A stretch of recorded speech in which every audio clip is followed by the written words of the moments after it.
Buenas tardes a todos y todas. Nuevamente nos encontramos en un nuevo año, un nuevo ciclo de diálogos tributarios. Antes de arrancar, bueno, algunas cuestiones que siempre mencionamos. Eh, Agradecer a las autoridades de la UMAI, a la Mesa Directiva Nacional. Bueno, este año vamos a contar con la coordinación de Estela Maris Sarasa y Claudia Rojas. Eh, no me voy a cansar de agradecerles, quienes desinteresadamente eh, siempre se ponen a disposición y nos brindan sus conocimientos. La verdad, les agradezco una vez más, pero les voy a volver a agradecer. Y bueno, de todo el equipo de capacitación y cultura, Lía Herrera, Rocío, Alba. Y bueno, como todos los años, este ciclo va a constar de 8 encuentros. Cuando finalicemos, quienes cumplen el 75% de asistencia van a obtener un certificado expedido por la UMAI y la FIP en conjunto. Recuerden en el link, en el chat del Zoom, dejar la asistencia de todas las clases en el link que les vamos a estar subiendo. Y bueno, como hacemos siempre, la semana posterior a cada encuentro les vamos a enviar el material de cada jornada.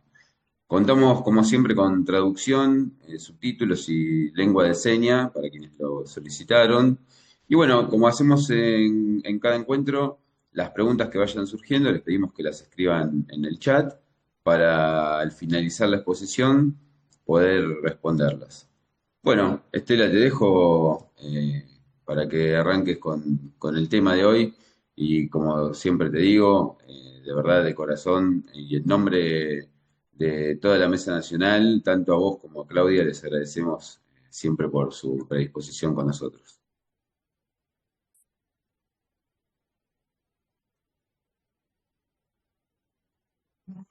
¿El arrancas vos? La veo Decir eso, complicada. in- inicias vos. Bueno, listo, no hay ningún problema. Bueno, yo en primera instancia les quiero decir a todos buenas tardes. Gracias por estar, por escucharnos. Matías, gracias por la convocatoria. Y bueno, en todo este tiempo, la verdad que se estuvo dictando, se estuvieron dictando, mejor dicho, muchas resoluciones. Entonces, tratamos de hacer una compaginación de lo más importante que surgió desde finales del 2025 hasta hace poquito, hasta lo que se pueda hacer. La verdad que eran bastante las resoluciones. No me estaría permitiendo compartir la pantalla. Lía, ¿me Ahí autorizás, por está, favor? ahí El está. anfitrión. Así les comparto lo que estaban diciendo. Y bueno, vieron como dicen que en la televisión el público se renueva, acá en la AGAFIP también se está, mejor dicho, ARCA, también se está renovando respecto de cómo está la relación y la regulamentación entre esa relación entre el fisco y los contribuyentes. Y es por eso, eh, un segundito, no es el domicilio fiscal, esperen que tengo abiertas varias pantallas, ¿está? La que necesito. Así les comparto bien cuál es la que voy a iniciar y a registrar. Aquí estamos. Bueno, como les decía, en el tema de las inscripciones de los contribuyentes, ¿se ve bien ahí la pantalla? Perfecto. Sí, Bien. perfecto. Lo que elegí, por la importancia y la trascendencia, nos pusimos de acuerdo con Estela, es hablar de dos resoluciones, pero precisamente no son del 2026, sino que son del 2025. Esta, la 5.803, no sé si como regalo de Navidad o qué, pero se publicó en el boletín oficial el 24 de diciembre del 2025 y la misma establece que va a tener una vigencia a partir del 2 de marzo del 2026. ¿Y qué regula esta resolución general? Bueno, todo ese marco normativo, todo ese plexo legal que existía para las inscripciones, las modificaciones y las bajas de los contribuyentes en el padrón, más conocidos nosotros internamente como el ABM, bueno, como eran muchísimas las resoluciones que había, como así también las instrucciones y disposiciones internas, directamente se derogaron una serie más de 15 o 20, no recuerdo bien el número, pero sí fue un número bastante considerable, de resoluciones, y todo ese plexo normativo se unificó en esta resolución, en la 5.803, que es la que voy a desarrollarles a continuación. Bueno, como primera medida y antes de establecer qué es lo que uno, o mejor dicho, a la hora de decir me tengo que escribir, no me voy a escribir, cómo me escribo, yo creo que lo primero que uno tiene que analizar es si corresponde inscribirse. Porque no necesariamente todas las actividades que el contribuyente, o mejor dicho, que los ciudadanos estén realizando, se prestan a que vengan y se inscriban al fisco. Y a su vez, hay actividades que los ciudadanos realizan y creen que no deben inscribirse cuando en realidad corresponden a inscripción. Y para saber si corresponden a inscripción, hay que definirse, o mejor dicho, hay que remitirse al artículo 5 de la 11.683, que establece quiénes son los que se tienen que inscribir. Ahí establecen que están obligados a presentar la declaración jurada y pagar el tributo correspondiente en la oportunidad y la forma que el mismo organismo lo esté estableciendo, las personas humanas, capaces o incapaces o con capacidad restringida, las personas jurídicas a las que el derecho privado reconoce la calidad de sujetos de derecho, las sociedades, asociaciones, entidades, empresas que no tengan la calidad revista en el inciso anterior, que estas sean las personas jurídicas que el derecho privado les reconoce la calidad de derechos de sujeto, y aún los patrimonios destinados a un fin determinado. Entonces, cuando uno sepa que encuadra en algunas de esas situaciones, y por otro lado, perdón, me había olvidado, las sucesiones indivisas, cuando las leyes tributarias consideren que son sujetos para la atribución del hecho imponible. Entonces, ahí sí, cuando uno tiene definido si se tiene que inscribir o no, y para esto es preguntarse qué actividad está teniendo, lo primero que se va a preguntar es la más fácil, respecto del impuesto a las ganancias, si ese beneficio, si esa ganancia está encuadrada dentro de los primeros 5 artículos de la 20.683, que es la ley del impuesto, ahí uno va a decir, entonces sí, me corresponde inscribirme. ¿Y por qué hago estas aclaraciones? Porque a lo largo de la disertación se van a encontrar con que hay personas hasta por nacer, con personas incapaces, que corresponde inscribirse porque la ley así lo establece. Ahora bien, ¿cómo se obtiene para la inscripción en el organismo? Esta disposición establece que hay 3 vías operativas y una vía de excepción. Acá vamos a definir cómo tiene la clave fiscal, en este caso, las personas humanas van a ir al portal de Arca o pueden ir, a la página oficial del organismo, o bien por Arca móvil, por la aplicación. Todo depende de qué tipo de inscripción vaya a realizar la persona humana. Estas 2 opciones son automáticas, es decir, no necesitan la intervención de una persona humana, simplemente toman la foto, sacan la clave fiscal, van al portal, a la parte alta de Quit para los argentinos con DNI, y también, esto es respecto del sistema general, y también para el sistema simplificado de monotributo. Ahora bien, hay que empezar a definir cómo solicita la Quit una persona humana que sea residente del país y tenga DNI argentino vigente. Bueno, ahí de vuelta. Puede hacer la simplificación, puede ir mediante la aplicación de Arca Móvil, optando a la inscripción digital, o bien mediante el servicio web denominado Sistema Registral, o ir al menú Inicio, opción Registro Único, alta de Quit. Y si bien estas opciones ya estaban regladas, la idea de esta resolución general es unificar los requisitos para las inscripciones. Porque en la práctica lo que resultaba a veces un poco dificultoso era en qué agencia correspondía y cuál era la documentación que cada contribuyente tenía que presentar a la hora de poder validar todos los requisitos que establece el organismo. Entonces, para las personas humanas que sean residentes en el país y que tengan el DNI nacional vigente, a fin de solicitar la quit. Ingresan en la opción comenzar inscripción. Esto está disponible en el sitio web del organismo. Solicitan la clave fiscal y si no, la misma tiene que tener un nivel 3. Llenan el formulario 460F. O sea, esto es básicamente lo que estaba hasta hace muchos años en formato papel y que con el tiempo se fue haciendo a nivel digital. Tienen que presentar el documento nacional de identidad argentino vigente en formato PDF, o JPG, la fotografía del rostro, que tiene que ser en un fondo claro, de frente, sin lentes. En definitiva, son una serie de requisitos que es lo que tienen que informar. E indicar el domicilio fiscal. Si el domicilio fiscal va a coincidir con el domicilio real, no hay ningún problema. Basta con que presente la copia del documento nacional de identidad. Ahora, si el domicilio fiscal va a diferenciar del domicilio real, ahí sí tiene que presentar una de las constancias que ya sabemos, o sea, son conocidas, voy a nombrar 3 o 4 nada más. Certificado de domicilio fiscal expedido por obra competente, con fecha de emisión máxima de hasta 90 días, comprobante de un servicio público, un título de propiedad, contrato de alquiler, extracto de una cuenta bancaria, una habilitación, autorización municipal, etc. O sea, no es tan complicado, ¿no?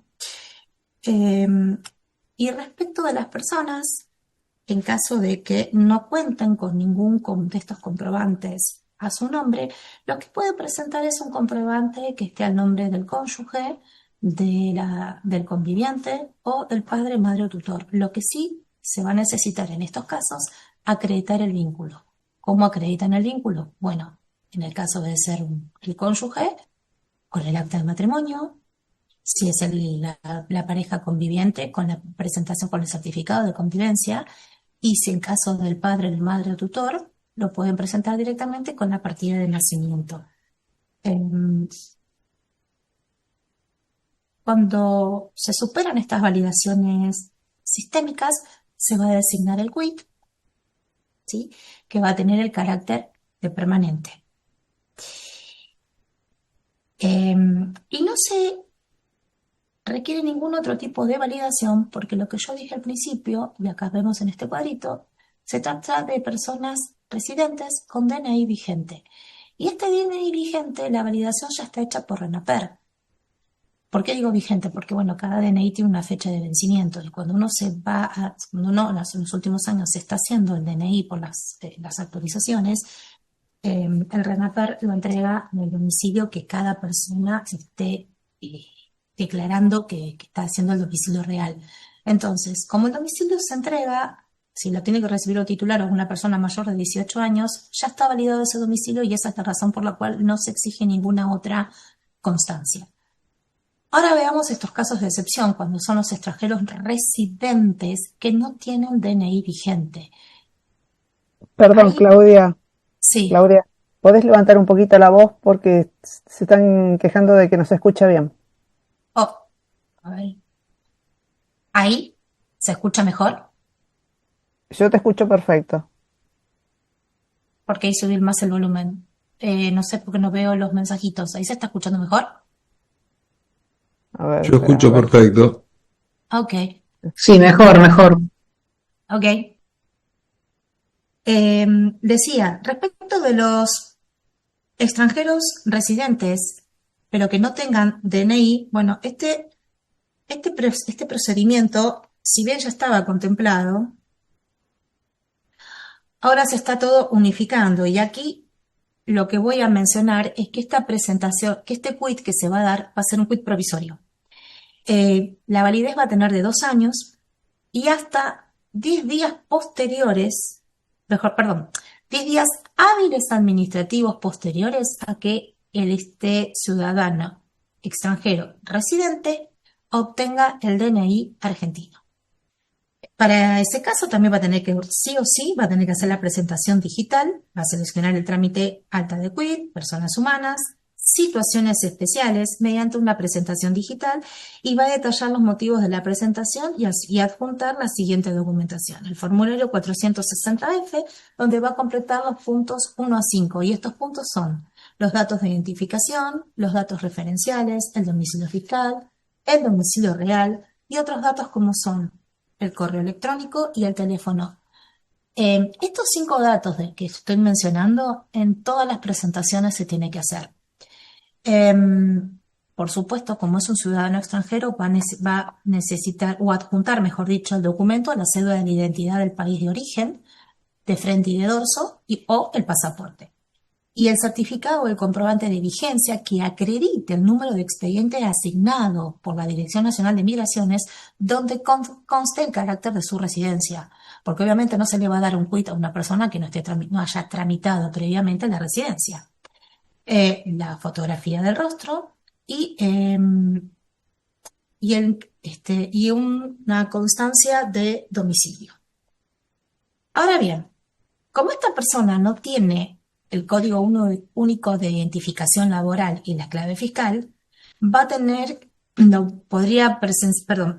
a solicitar un turno en la agencia de manera presencial.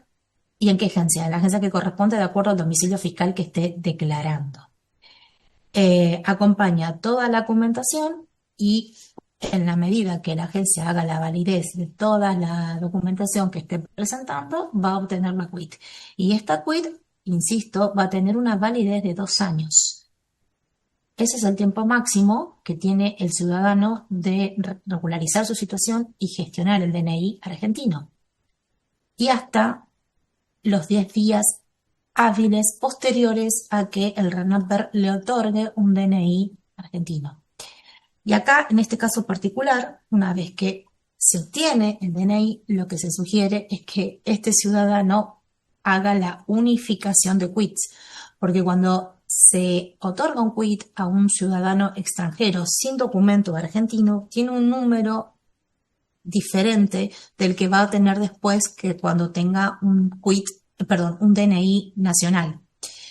Entonces, esta persona se va a encontrar con 2 quits y es necesario que haga nuevamente después la unificación que presente el 581 para poder precisamente unificar todos sus datos.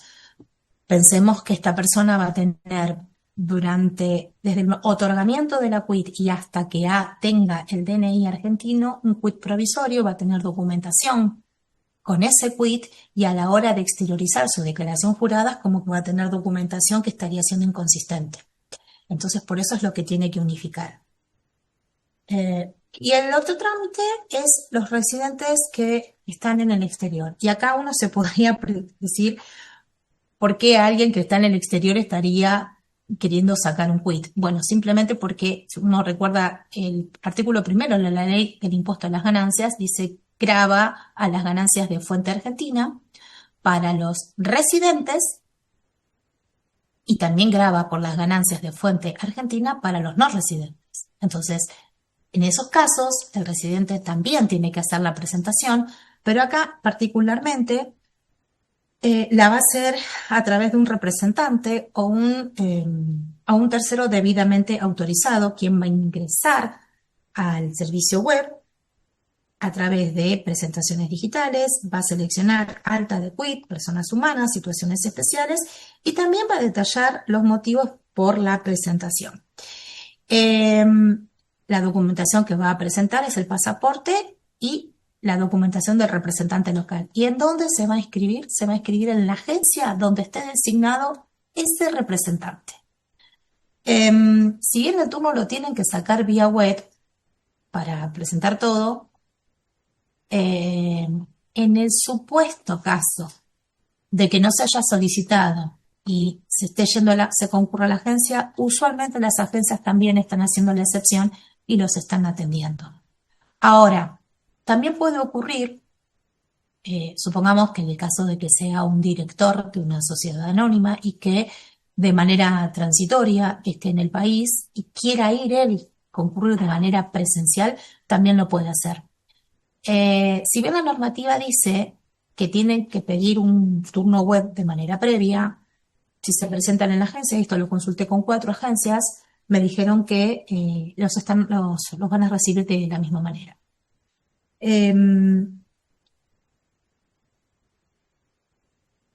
Esa quit Bueno, como dije, se presenta ante la agencia y donde se encuentre el representante. No se puede tampoco ir a cualquier agencia.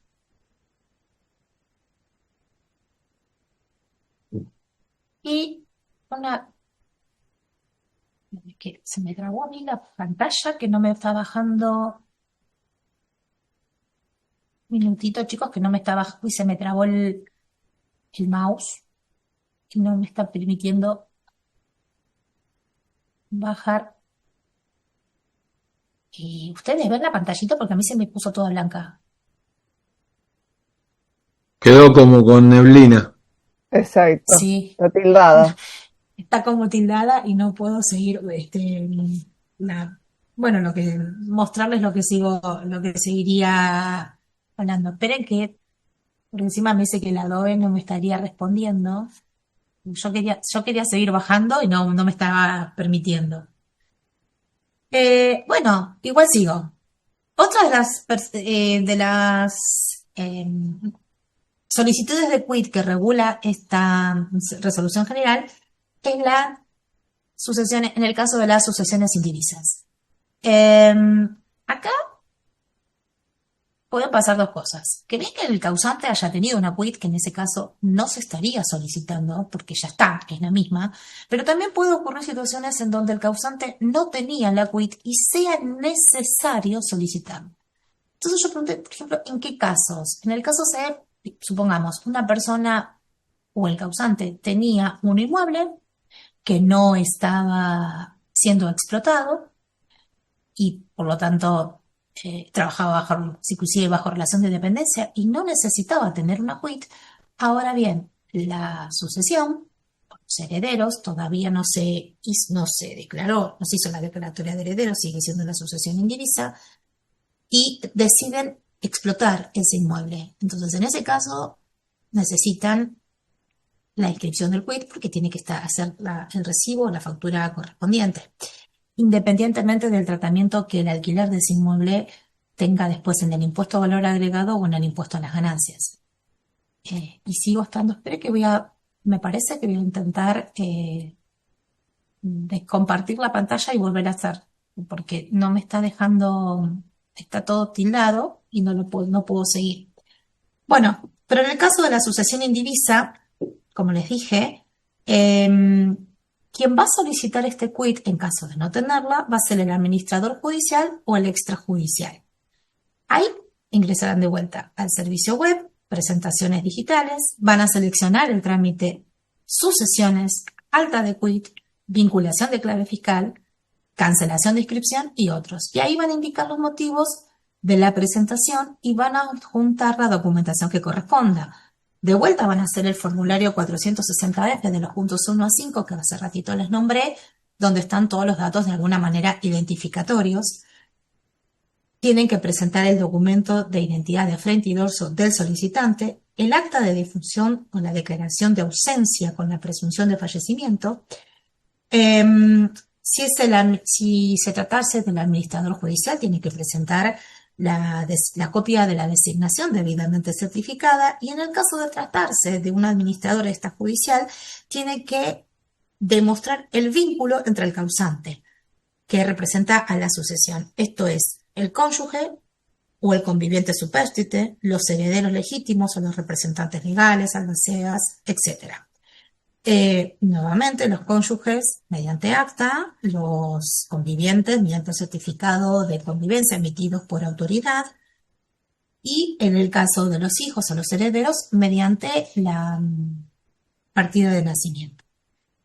Una constancia del domicilio fiscal y acreditar el carácter de administrador o de relaciones, para acreditar la identidad con el formulario 3283. Y acá de vuelta lo mismo. En el caso de la sucesión indivisa, es probable que el causante también haya tenido DNI validado por RENAPER, y en este caso no se necesita nuevamente una serie de constancias, se pide una sola constancia de domicilio fiscal. Y por otro lado vienen los menores de edad. Bueno, ¿cómo solicitan los menores de edad? O mejor dicho, a veces uno se pregunta por cómo tributa un menor de edad. Eso está arreglado en el decreto reglamentario de la Ley del Impuesto a las Ganancias, el decreto 862, en el artículo 2, establece quiénes deben presentar las declaraciones juradas de quienes, por sus características propias, no pueden presentar su propia declaración jurada. Y estos son los menores de edad, los sujetos por nacer y los sujetos con capacidades restringidas que, previo a la modificación del Código Civil, se denominaban incapaces. Bueno, estas personas son sujetos pasivos del impuesto a las ganancias, pero como tienen su capacidad restringida tanto para disponer y administrar su patrimonio, según el Código Civil y Comercial, no van a poder exteriorizar su declaración jurada. Entonces, los representantes, los responsables de presentar la declaración jurada de estas personas y pagar el impuesto con el resultante de los bienes del menor o los incapaces van a ser los padres, por las ganancias de sus hijos menores de edad, esto es hasta que los hijos tengan 18 años, o bien hasta que se emancipen por medio del casamiento, los tutores y curadores por la representación de sus pupilos y las personas de apoyo en el caso de las personas con capacidad restringida. Respecto de los menores de edad, deben encontrarse habilitados para ejercer el comercio, o mejor dicho, la actividad económica, y van a tramitar la CUIT ellos mismos, o bien a través de sus representantes en el sitio web. Harán la presentación digital, van a seleccionar el trámite alta de quit personas humanas, situaciones especiales, y van a detallar los motivos de la presentación. Van a acreditar la debida representación o la autorización, adjuntando la documentación correspondiente. Y de vuelta van a completar el formulario 460F de presentaciones digitales, completando los rubros, los puntos 1 a 5, que ya se los detallé, el documento nacional de identidad argentino de frente y dorso, la fotografía del rostro. En este caso siempre se requiere que la fotografía sea de buena calidad, sin filtros, de alta resolución. Lo que se pide es que tenga el fondo blanco o un fondo claro, sin lentes ni nada que cubra tanto la cara como las orejas. Y en el caso que el domicilio fiscal no coincida con el domicilio real, ahí sí se solicita,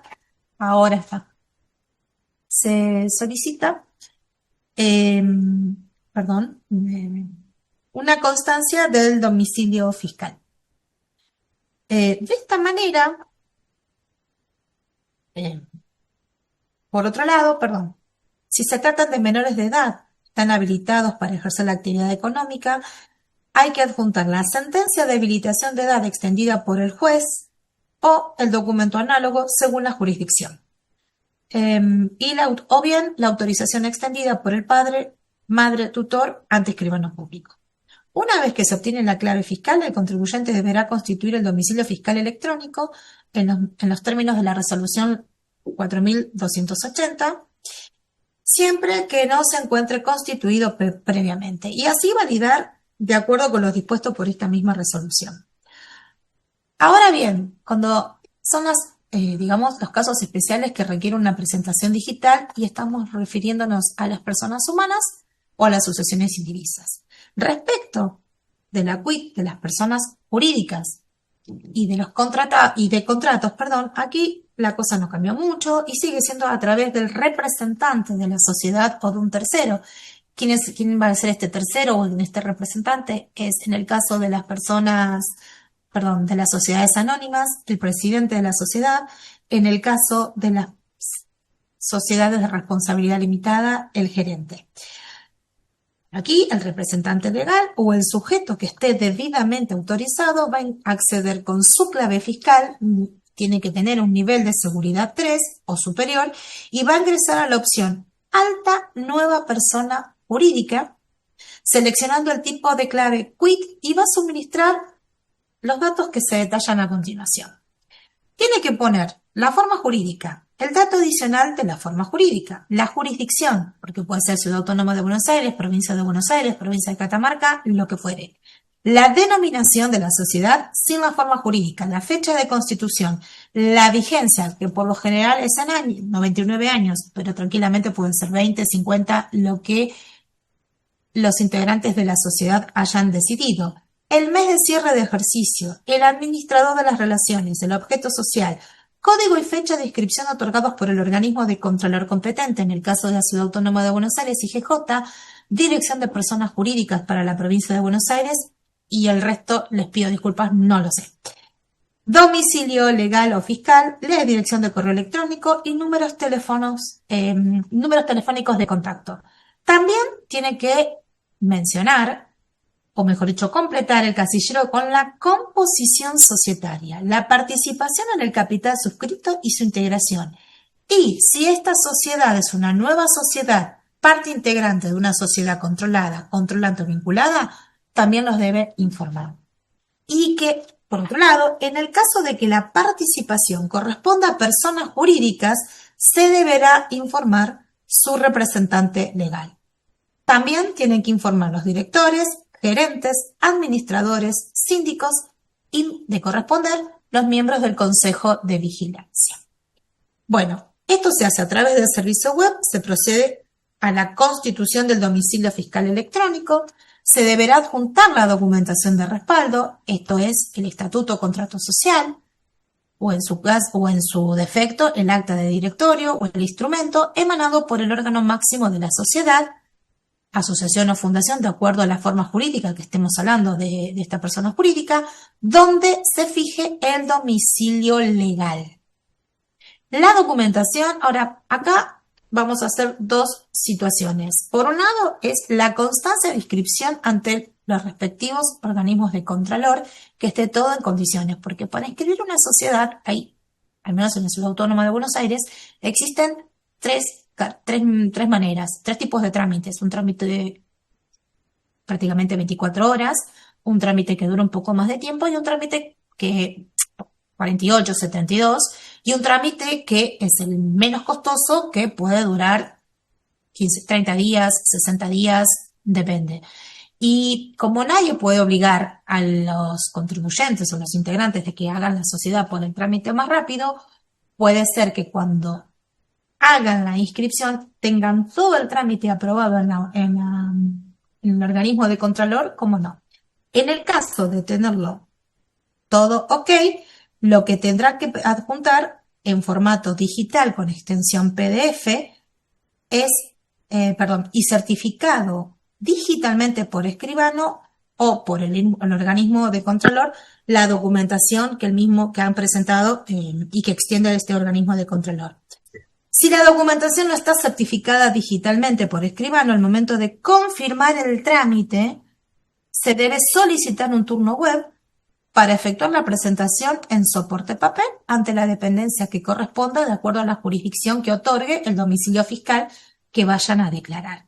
Junto con la impresión del formulario de la declaración jurada del 420E, tienen que presentar dentro de los 30 días corridos desde la fecha de presentación del trámite la documentación que esté faltando. Las copias de la documentación deberán ser claras, estar suscritas por responsables que realicen el trámite y certificadas por escribanos públicos, juez de paz u organismos de contralor. Ahora bien, cuando quien realiza el trámite sean entidades que voy a nombrar a continuación, van a ver que los requisitos son un poquito más laxos. En el caso de asociaciones de bomberos, asociaciones destinadas a la promoción y atención de cuestiones de género, bibliotecas populares, centros de jubilados, centros vecinales, clubes barriales, consorcios de propiedades, bueno, no voy a leer todas, pero en definitiva son entidades civiles de asistencia social, salud pública, caridad, beneficencia, educación científica y artística que cumplan funciones de contenido social. Ahí, en lugar de exigirse la certificación por escribano, se podrá exhibir la documentación original en soporte papel, junto con sus respectivas copias para su cotejo y certificación por parte del funcionario en la dependencia que formalice en la agencia que corresponde de acuerdo al domicilio fiscal. Una vez que la agencia validó todo, ya sea porque fueron de manera presencial o de manera sistémica, recién ahí se les va a otorgar el quit.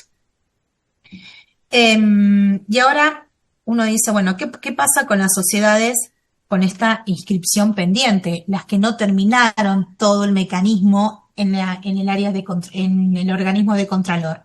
Bueno, en este caso van a tener que presentar el estatuto o el contrato social, o en su defecto el acta del directorio o el instrumento emanado por el organismo, donde se fije el domicilio legal, la constancia de inicio del trámite ante el registro correspondiente, y van a presentar toda la documentación que ya les describí previamente, pero en este caso se les va a otorgar, en caso de, como tienen la documentación, digamos, como no está finalizado el trámite ante el organismo de controlor de la sociedad, eso no es un impedimento para que no tengan el quit. El quit se les va a dar como sociedades en formación, pero en este caso van a tener un plazo de 90 días corridos contados a partir del otorgamiento de la quit para informar el código y la fecha de inscripción otorgado por el organismo de contralor. Esto es, cuando una vez que lo que le está diciendo el fisco es, tenés 90 días corridos desde el momento que yo te otorgo la quit para que el organismo de contralor finalizar todo el trámite, venir y denunciarlo aquí. Para eso van a adjuntar la documentación que adquiere la constitución definitiva de la sociedad a través de la página web denominado inscripción y modificación de personas jurídicas, opción sociedades con inscripción pendiente. Por supuesto que estamos hablando de los organismos de contralor y a veces no siempre se hacen en el plazo que uno esté estipulando. Entonces, en ese caso, por única vez, el responsable legal de esta sociedad que está en formación puede solicitar la prórroga, se le va a prorrogar por otro plazo de 90 días corridos. Y una vez que obtenga la nota y toda la documentación respaldatoria correspondiente, ahí sí va a poder decir, bueno, ya tengo la quit y está regularizada la situación. Ahora, ¿qué sucede si pasan los segundos 90 días y todavía no tiene el trámite finalizado por el organismo de contralor? Bueno, en ese caso, el representante va a poder solicitar por otros 30 días más corridos la documentación que esté que se le dé un plazo de 30 días más para poder adjuntar la documentación que esté faltando. Si se verifica todo, no hay problema y sale con el número de quit. Ahora, si la verificación no se llega a cumplir, bueno, en ese la quit se va a dar de baja y una vez que obtenga todo el trámite en el organismo de contralor, el representante de esta sociedad puede solicitar la reactivación de esa clave única de identificación tributaria de la sociedad en formación. Porque ahí lo que se está interpretando es que no es la falta de voluntad de la sociedad, sino que hay un organismo de contralor que no cumplió con los plazos procesales que establece esta resolución general. Eso es básicamente la inscripción en una sociedad. Y la otra modificación que está trayendo esta es ¿qué sucede con los diplomáticos y las entidades extranjeras? Aquí estamos con el famoso Código de Identificación Laboral. Perdón, Código de Identificación. En este caso, las representaciones diplomáticas y otras entidades, como no poseen clave única de identificación laboral, porque no existen causales de índole fiscal o previsional para que las obliguen. Recordemos que los diplomáticos en realidad están cumpliendo una actitud, para la redundancia, diplomática, están representando a su país dentro de una embajada o dentro de un consulado de su propio país situados en la República Argentina. Pero ante las leyes tributarias y ante las leyes argentinas, esas personas no son residentes argentinos, sino que están residiendo dentro del territorio de su propio país, que es lo que se designa ante las leyes en realidad internacionales una embajada. Pero a su vez estas personas pueden perfectamente necesitar algún que otro tipo de trámite en la entidad bancaria. De hecho, para cobrar, si bien es cierto que el sueldo se los paga su propio país, pero los tiene que ir a percibir en un banco argentino. Entonces, para eso va a necesitar un código de identificación y ahí es donde viene este trámite. De la misma manera, si se quieren comprar un automóvil, la empresa, o mejor dicho, la concesionaria, la empresa que les venda el automóvil o lo que quieran comprar, les va a pedir este código de identificación. Entonces, es en el único caso que quedó vigente el CDI a partir de marzo del 2026. En este caso, también tiene que tener un representante legal o un sujeto debidamente autorizado con clave fiscal número 3, perdón, o nivel 3 o superior. Se ingresa al servicio web denominado Inscripción y Modificación de Personas Jurídicas, la opción Alta Nueva Persona Jurídica, y ahí va a seleccionar el tipo de clave CDI. Va a suministrar los datos que estén solicitando y respecto del domicilio a declarar debe ser legal.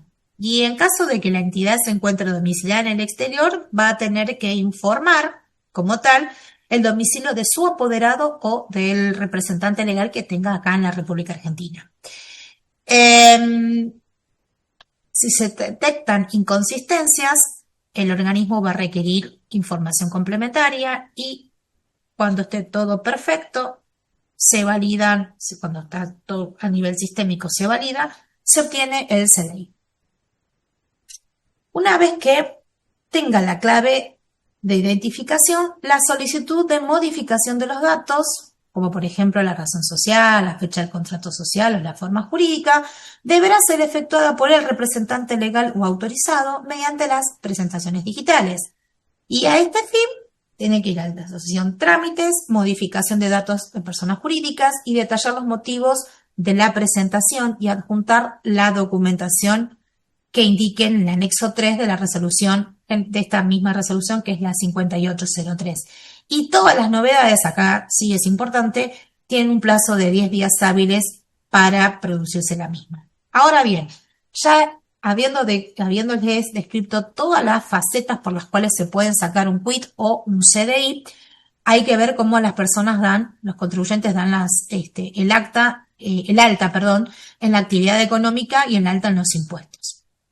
Porque si bien es cierto que una vez está aprobada la quit, obtener la quit no es suficiente para operar. El contribuyente lo que tiene que decir al organismo en primera instancia, cuál es la actividad y en función de esa actividad, en qué impuestos corresponde darse de alta. Y es necesario que esté muy bien indicado el tema de la actividad. Sobre todo consideremos que acá, por esta resolución general abarca no solamente al régimen general, sino de ganancias, al régimen simplificado de monotributo y hasta quienes quieran optar por el régimen simplificado de ganancias a partir del periodo fiscal 2026, pero ahí nos estamos metiendo ya en otro temita bastante más complicado. Lo cierto es que una vez que tengan la quit, el administrador de las relaciones o el sujeto debidamente autorizado o el propio contribuyente va a ingresar al servicio web denominado Sistema Registral. En el menú Inicio, opción Registro Único Tributario o bien Registro Tributario. Ahí se va a dar de alta en los impuestos que correspondan y declara el código de la actividad y demás. Ahora, respecto del monotributo, acá los monotributistas tienen que sacar la clave fiscal lo pueden hacer a través de una PC o a través del celular, y muchos dicen que en este caso es mucho mejor por el tema de la luz y demás. Como ya les había dicho, acá tiene que tener, lo importante para sacar la foto, no es tanto tener un celular de último modelo, sino el tema de la ubicación y la luminosidad. Se adhieren al registro simplificado para pequeños contribuyentes, que se hace a través del portal de monotributo, disponible en el portal institucional de Arca, o bien accediendo a la aplicación denominada Arca Móvil. Y los sujetos que solicitan la inscripción en el régimen previsional de autónomos deberán acceder al sitio web denominado Sistema Registral, menú Registro Tributario, opción Empadronamiento de Autónomos. Y acá hay que tener en cuenta una cosita respecto de los responsables sustitutos de los bienes personales. Porque si bien es cierto que bienes personales, acciones y participaciones societarias recae sobre los socios, quien va a exteriorizar ese impuesto y quien retiene a la hora de pagar los dividendos es precisamente la sociedad, ¿sí? En carácter de responsable sustituto. Así que ahí tienen que hacer la inscripción, de vuelta, menú, registro tributario, opción altas de impuestos y seleccionar responsable por deuda ajena, bienes personales. Y el código, acá sí me lo grabé, impuesto 72, y adicionalmente acceder al menú registro tributario, opción relaciones, e informar los datos referidos al sujeto domiciliado en el exterior. Toda novedad debe comunicarse dentro del plazo de 10 días hábiles de producida la misma. Y acá es donde aparece toda esta nueva novedad que establece la resolución general. Perdón. En el caso de las personas humanas, cuando cambien de DNI o cuando cambien un domicilio, lo tienen que informar dentro del plazo de 10 días. Para las personas humanas, ya sea la actualización del nombre, el domicilio, la actividad, también tiene que estar este cambio de domicilio. En el caso de las personas jurídicas, si van a cambiar la fecha de cierre de ejercicio, lo primero, ahí van servicio web, denominado presentaciones digitales. Dentro de presentaciones digitales seleccionan el trámite cambio de fecha de cierre de ejercicio, se detallan los motivos de la presentación y adjuntar el comprobante expedido por el organismo de controlador competente en el que consta la fecha de cierre de ejercicio originalmente fijada y las posteriores modificaciones que se estén haciendo. Esto es importante hacerlo porque la verdad es que ahora, o mejor dicho, toda esta resolución que parece a veces interminable, pero fíjense cómo regula el marco de toda la relación del fisco contribuyente. Y respecto de la cancelación de inscripción, la otra, acá tenemos qué va a suceder. Bueno, acá tenemos diferentes situaciones. Por un lado, bueno, los contribuyentes solicitan la cancelación de la inscripción en un determinado impuesto o en el régimen cuando se extinga, cuando se extinga la causa por las cuales generaron el alta de la respectiva obligación. Y acá tenemos, en principio, el cese definitivo de la actividad, donde quien va a realizar esa solicitud es el propio contribuyente por la totalidad de las obligaciones cuando se produzca la conclusión del desarrollo de sus actividades económicas que motivaron la inscripción en el organismo. Y acá la misma resolución dispone que los responsables en el impuesto al valor agregado podrán requerir la baja del gravamen a partir del momento en que se hubiere realizado la totalidad de los bienes involucrados con la actividad alcanzada por ese impuesto. Ojo ahí. ¿Esto qué significa? Que si yo tengo algún bien que estaba vinculado a la actividad generadora de ingresos y no lo realicé, no lo vendí, no le hice dinero, no me estaría pudiendo pedir la baja. La cancelación de la inscripción se solicita, hasta el último día hábil del mes siguiente en que se produzca el cese definitivo de la actividad. De vuelta, se ingresa al sistema registral, menú inicio, opción registro único tributario, impuestos, o bien menú registro tributario, opción bajas de impuestos, según lo que corresponde de acuerdo a cómo está inscrito el contribuyente. En el régimen simplificado, esta es la cancelación, la pueden hacer a través de la clave fiscal con el monotributo o bien accediendo a la opción modificación y baja y seleccionando darse de baja del monotributo. Ahora bien, ¿qué sucede con el fallecimiento o la ausencia de presunción del fallecimiento por parte del contribuyente? Aquí va a ser el cónyuge o el conviviente subpérstite o los presuntos herederos o los representantes legales. Cualquiera de estas personas van a ser los responsables de solicitar la cancelación de la inscripción del aludido sujeto dentro de los 60 días corridos de producirse tales hechos.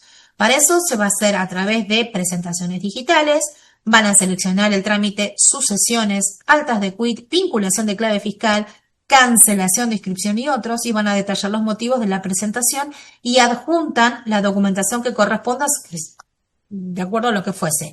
Por un lado, el formulario 981, el documento de identidad de frente y dorso de quien esté solicitando, el acta de difusión o la declaración judicial de ausencia con presunción de fallecimiento de la persona que quieren dar de baja y la constancia del vínculo del causante y el representante, ya sea el cónyuge o el conviviente, supérstite, los herederos o los representantes legales. Esto es acta de matrimonio, certificado de convivencia emitido por autoridad competente, partida de nacimiento, resolución judicial de adopción o documento que acredite la representación legal y de corresponder un poder general. Y en el caso de tratarse, todo esto que acabo de decir es cuando son administradores extrajudiciales. Ahora, cuando se tratan de administradores judiciales, bueno, lo que tiene que adjuntar es la designación debidamente certificada del juez de la sucesión. En el caso de las personas jurídicas, sí. Acá, bueno, está, digamos, un poquito, no está complicada, pero bueno, acá sí es cierto que en el caso de la disolución jurídica, cuando una persona jurídica se está disolviendo, debe ser informada por el sujeto que revista el carácter de liquidador o quien sea el responsable de solicitar la cancelación de la inscripción ante este organismo dentro del plazo de los 60 días. De los 60 días corridos desde la aprobación de dicha disolución por parte de la autoridad de Contralor.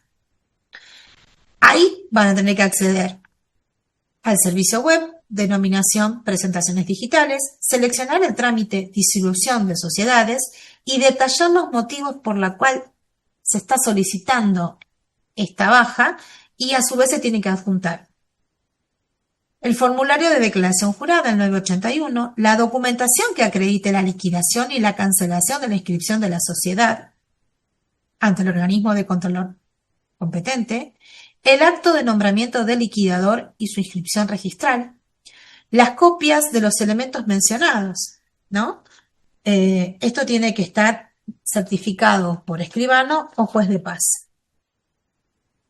Y aquí les quiero hacer una pequeña aclaración. Por lo general, las sociedades cuando se liquidan, sobre todo en el caso de que tengan inmuebles y hacen la adjudicación de los mismos hacia los socios, lo que suelen decir es que no se trata de una ganancia, sino que se les está restituyendo parte del capital o lo que se está haciendo es una permuta. Lo encuadran como permuta y entiende que esa adjudicación de bienes, la naturaleza jurídica es una permuta y por lo tanto no deberían pagar el impuesto a las ganancias. Y ahí es donde los agentes de fiscalización les corresponde un ajuste, porque el artículo 3 de la ley del impuesto dice, o mejor dicho, lo que establece que la permuta, si ustedes buscan el artículo 3, está considerado que es una ganancia. Por lo tanto, entre el precio del valor del plaza del inmueble al momento de la adjudicación y el costo impositivo, esa diferencia es una ganancia y ahí correspondería un ajuste. Y esto sí es un criterio que tiene el organismo. Volviendo a las cancelaciones de oficio, van a cancelar de oficio como empleador ante 3 supuestos. Ante la falta de presentación de las declaraciones juradas del formulario 931, que son los aportes y contribuciones, correspondiente a los últimos 24 periodos mensuales consecutivos. Cuando se produzca esta situación, es una. La segunda, la falta de registración de trabajadores activos en el servicio web, denominado simplificación registral. Y la tercera, la cancelación de la inscripción según corresponda en el régimen provisional de trabajadores autónomos o la totalidad de los impuestos y, en su caso, en el régimen simplificado. Cuando se verifiquen concurrentemente estos 3 supuestos, ahí el organismo va a cancelar de manera de oficio la baja en como empleador. Ahora bien, Esto no significa que el empleador se libere de alguna de las obligaciones materiales y formales que estén a cargo de este sujeto.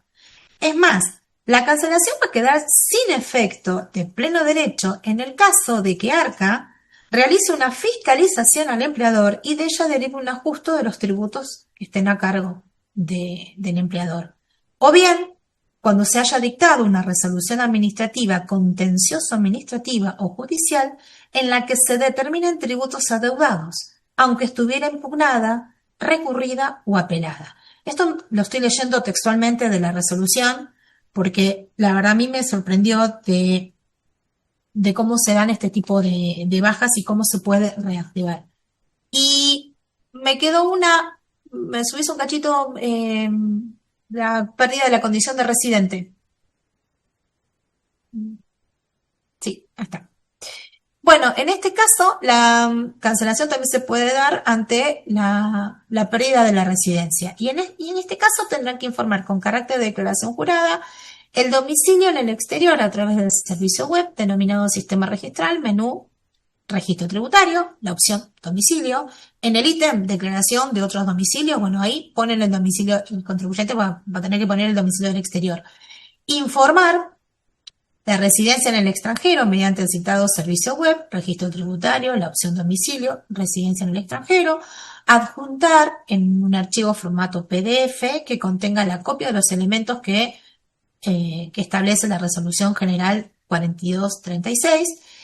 Y al momento de solicitar la baja, tiene que poner el motivo. O bien el motivo numerito 242, que es baja por adquisición de residencia permanente en materia migratoria en otra jurisdicción, o bien el numerito 243, el código sería en realidad, baja por pérdida de residencia por permanencia continuada en el exterior por un periodo mayor de 12 meses, según lo que corresponda. Y acá sí hay que informar cuando la solicitud de baja se refiere al impuesto sobre los bienes personales, la clave, la quit, del sujeto designado como responsable sustituto en el artículo 26 de dicho gravamen, quien, el sustituto, deberá aceptar o rechazar la designación a través del servicio web denominado sistema registral. Van al menú, registro tributario, opción, aceptación de designación.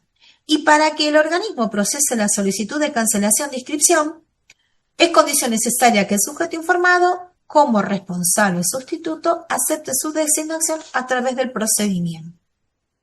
Bueno, como verán, hay toda una normativa respecto de la relación, de cómo se hacen las altas, las bajas y las modificaciones de los contribuyentes. Me pareció bastante importante porque en algunas cosas son novedosas, otras lo que hicieron fue encuadrar lo que ya de alguna manera estaba preestablecido en diferentes resoluciones. Lo que sí estuvo bueno es que ahora en vez de ir buscando en más de 10 resoluciones generales, tienen todo en una sola resolución. Y como dije al principio, esta resolución general se publicó en el Boletín Oficial el 24 de diciembre de 2025 y establece que la implementación es obligatoria a partir del 2 de marzo del 2026.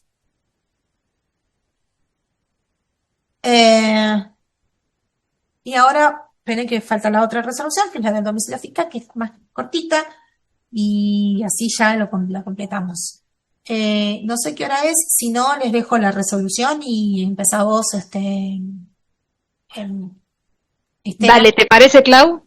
Sí, Arrancamos sí, porque aprovechamos justo y empalmamos todo lo que estuvo explicando Claudia de inscripción con lo que significa el régimen previsional de autónomos. Nosotros nos encontramos, primero que hago una confesión, para los contadores es como que siempre la parte de autónomos es algo que nos genera cierto desafío, ¿no? Nos gusta más tocar algunos impuestos como IVA, ganancias, bienes personales y la cuestión previsional siempre tenemos por suerte gente especializada de la cual aprendemos, a la cual le consultamos. Nosotros tenemos excelentes profesionales formados en el organismo y un poco yo me animé en base a lo que he aprendido de ellos a compartir con ustedes las reflexiones y como siempre trato de traer llano el tema como para que no nos asuste tanto trabajar con este impuesto y podamos perderle el miedo y zambullirnos en esto que no es ni más ni menos que algo, como dijimos recién, que es un impuesto, ¿no?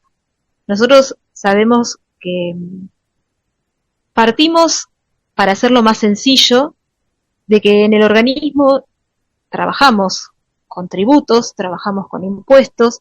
Si nosotros damos una mirada a lo que es el régimen previsional de autónomo, desde los mismos elementos con los que trabajamos otros impuestos, tal vez nos va a ser más sencillo interiorizarlo. ¿Qué quiero decir con esto? Nosotros generalmente cuando trabajamos los distintos impuestos definimos un hecho imponible.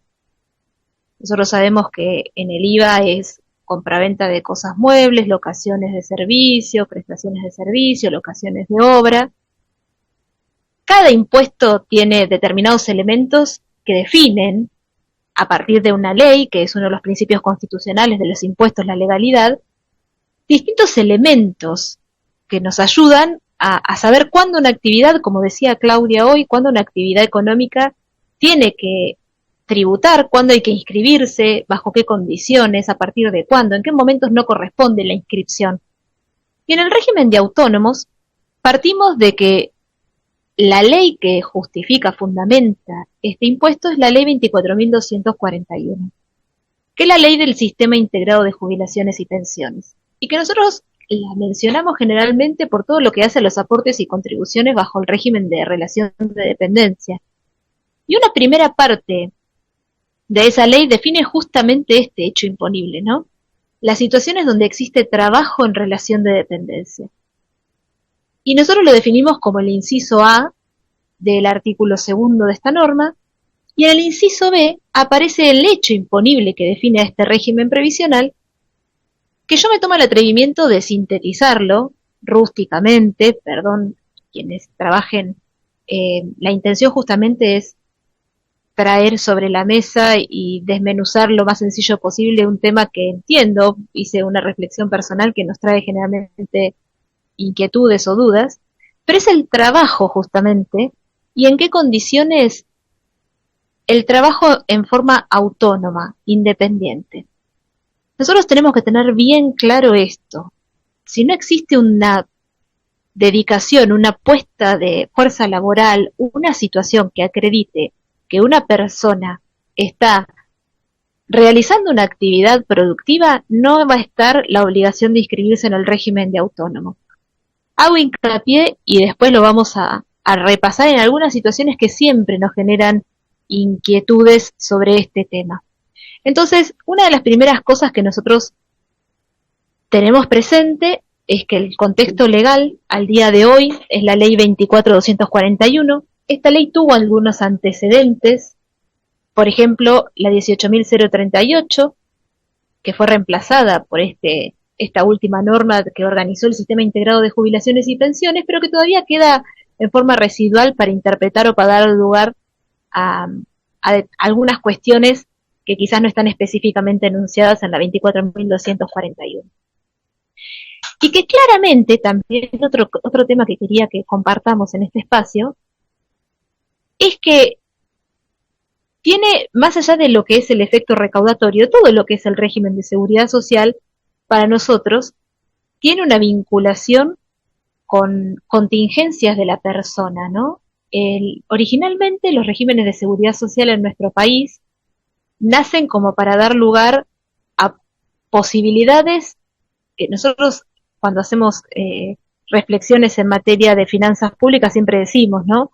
Que la seguridad social viene a cubrir todas las contingencias que un ser humano puede tener. Fundamentalmente lo trabajamos desde lo que es la mirada de la vida pasiva, cuando uno tiene que percibir las jubilaciones o las pensiones fruto del trabajo, del tiempo que dedicó al aporte en su carácter de trabajador. Y por eso originalmente todos los sistemas previsionales se abocaban al trabajador en relación de dependencia. Y fue un tiempo después que aparece esta extensión del trabajador en relación de dependencia al sistema previsional para el trabajador autónomo. Porque en algún momento se decía, no, si yo soy un trabajador autónomo, que lo primero que generalmente se nos viene a la cabeza, yo quería jugar un rato con ustedes, pero sé también que es tarde, jueves, y que seguramente todos están ya necesitando, más allá de que veo que el interés que existe en estas jornadas y que lo valoro muchísimo, un poco de relax. Pero yo quería jugar en el sentido de que cuando uno siempre habla del trabajador autónomo, lo primero que piensa es en el empresario, en el directivo. Entonces, en ese momento, cuando las leyes de seguridad social tuvieron origen, claramente se entendía que estas personas no necesitaban de un sistema previsional, porque tenían el background, el basamento, el bagaje, la espalda como para sostener esas futuras contingencias, ¿no? En la vejez o en otro momento. Pero después, por este criterio también de solidaridad, y se extiende este sistema previsional a estos sujetos. Y lo más difícil para nosotros hoy es diferenciar cuándo existe el trabajo autónomo y cuándo existe el trabajo en relación de dependencia. En algunos casos quizás nos es más fácil. Si nosotros estamos ante la presencia de un monotributista que resulta excluido y ese sujeto venía trabajando con una explotación unipersonal, el pasaje al régimen general le comprenderá el alta en IVA ganancias, que será el componente impositivo, y lo más probable el alta en el régimen de autónomo. En gran parte de las situaciones, hay excepciones, pero en gran parte de las situaciones. Y ahí también se nos presenta en qué categoría entonces mando la inscripción a la agencia, ¿no? ¿Dónde encuadro a este sujeto que era monotributista y que hoy pasa a ser autónomo? Pero después empiezan a aparecer otras situaciones donde ya no es tan fácil dirimir si el sujeto es independiente o no. Hace unos días salió un fallo, por ejemplo, con lo que es los servicios de delivery. Fíjense que nuevas realidades donde la justicia entiende que existe una relación de dependencia. Eso como una hipótesis o como una de las situaciones con las cuales nos enfrentamos. Por otro lado tenemos la ley 27742, que hace un poco más de 2 años sacó el régimen del PADIC, del Padrón de Trabajadores Colaboradores Independientes. Entonces empiezan a aparecer situaciones que nos dan lugar a tener que reanalizar o evaluar nuevamente estas situaciones. Y en principio, si nosotros nos vamos a la norma, nosotros entendemos que tendríamos que diferenciar primero el carácter de relación de dependencia del autónomo, porque nosotros entendemos que existe relación de dependencia cuando se dan las 3 subordinaciones típicas de la ley de contrato de trabajo, que serán la subordinación técnica, económica y jurídica. En el caso del trabajador autónomo, nosotros tenemos algunas situaciones que nos dicen cuando ese sujeto está realizando una actividad que debería estar obligado a encuadrarse en el régimen de autónomo. Y entonces, en primera instancia, repito, tenemos que siempre encontrarnos con la situación de que el trabajador esté haciendo alguna actividad. Por ser un mero socio de rentas pasivas, yo no estoy obligado a ser un sujeto inscripto en el régimen de autónomo. Ahí tenemos una gran distinción. Siempre yo tengo que encontrarme con un hecho imponible que será el trabajo o la puesta de la fuerza laboral del sujeto en pos de una actividad. Que exista un lucro, ¿no? Un ánimo de lucro.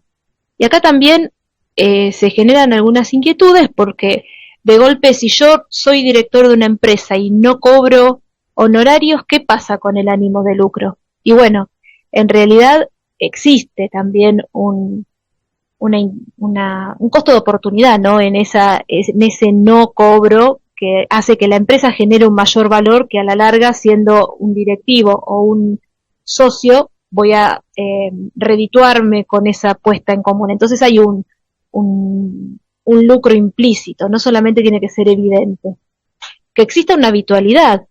Nosotros hablamos de lo que es la habitualidad, la periodicidad, una intencionalidad en el ejercicio de esta actividad. ¿Qué quiero decir con esto? Por ejemplo, si yo estoy integrando una sociedad que no tiene actividad, y bueno, tendré que hacer profundizar un poquito en los elementos que comprenden a la obligación o no del pago de autónomo. Decimos que es personal, nosotros hace un ratito estábamos mencionando que los impuestos tienen distintos elementos, el hecho imponible es uno de ellos, la base imponible es otra de las partes que definen a los impuestos sobre las cuales trabajamos, la alícuota que se aplica sobre la base imponible, el objeto y el sujeto. En este caso nuestro objeto será el ejercicio de esa actividad y el sujeto son las personas humanas. Nosotros claramente no inscribimos en autónomo a personas jurídicas. El sujeto puntual son sujetos personas humanas. No se habla de residente o no en el país. Ahora después vamos a ver particularidades de este tema también. Y después, bueno, dos caracteres interesantes que, además de todo esto que podríamos considerarlo entre comillas, un trabajo, un ejercicio de una actividad, también que se dé en forma independiente. Y acá sí distinguimos un poco de lo que es la relación de dependencia y estos tres caracteres que tiene la subordinación jurídica, técnica y económica. Bueno, en muchos de estos casos, el autónomo en muchos, no en todos, en realidad sí, en todos, pero es más fácil verlo en lo que son las explotaciones unipersonales, donde el ejercicio de la actividad recae sobre el sujeto persona humana directamente, pero en otros casos los socios que realizan sobre una persona jurídica asumen el riesgo en proporción de esa persona jurídica o de ese sujeto empresa que están gestionando. Frente a estas situaciones nosotros vemos que está obligado un sujeto a inscribirse en el régimen de autónomo. ¿Y puede ser que exista un sujeto inscrito en el régimen de autónomo que no se dé una de estas situaciones? Sí, también, porque como es un régimen previsional, también da lugar a que algunos sujetos se inscriban en forma voluntaria. Yo siempre cuento el ejemplo de que mi abuela, que toda la vida fue ama de casa, se jubiló hace muchos años, porque ya murió en el año 98, y ella había aportado toda la vida como ama de casa. Cuando llegó el momento de jubilarse, lo pudo hacer gracias a que tenía todos los papelitos del aporte de autónomo como ama de casa. Entonces también existen algunas situaciones que la ley contempla donde no es obligado, pero sí voluntariamente puede hacer aportes a este régimen previsional que constituye un esquema en pos de posibles contingencias a futuro, hacer frente a determinadas contingencias de los sujetos.